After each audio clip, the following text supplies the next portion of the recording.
അപ്പം നിങ്ങൾക്ക് കാര്യം മനസ്സിലായാലും നമ്മളിന്ന് ഉണ്ടാക്കാൻ പോകുന്ന ഫ്രൈഡ് റൈസാണ്. അതും ചേച്ചീൻ്റെ വീട്ടിൻ്റെ അടുത്തുള്ള സുരേഷേട്ടൻ കൊണ്ടുവന്ന അരിയാണ് കേട്ടോ. അതവർക്ക് കമ്പനിയിൽ നിന്ന് കിട്ടുന്ന അരിയാണ്.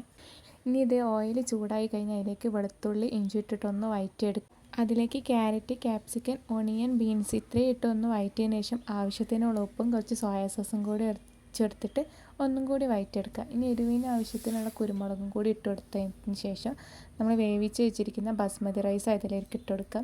അരി ഒരു അരമണിക്കൂറോളം കുതിർത്തിട്ട് നമ്മൾ നോർമലി ചോറ് വെക്കണ പോലെ അരിക്ക് ആവശ്യത്തിനുള്ള വെള്ളം എടുത്തിട്ട് അതിലേക്ക് ഗ്രാമ്പൂ, പട്ട, ഏലക്കായ്, കുറച്ച് ഓയിൽ, ഉപ്പ്, ചെറുനാരങ്ങനീരോ അല്ലെങ്കിൽ വിനീഗറോ ചേർത്തിട്ട് ചോറ് വേവിച്ചെടുക്കുകയാണ് കേട്ടോ ചെയ്യേണ്ടത്. ഇനി ആ ചോറ് അതിലേക്ക് ഇട്ടിട്ട് നന്നായിട്ട് മിക്സ് ചെയ്യുക. ഉപ്പോ കുരുമുളക് വേണമെങ്കിൽ ചേർത്ത് കൊടുത്താൽ മതി കേട്ടോ. അപ്പോൾ സുരേഷ് ചേട്ടാ നിങ്ങൾ തന്ന അരിയിട്ട് നമ്മൾ നല്ല കിടിലും ഫ്രൈഡ് റൈസ് ഉണ്ടാക്കിയിട്ടുണ്ട് കേട്ടോ.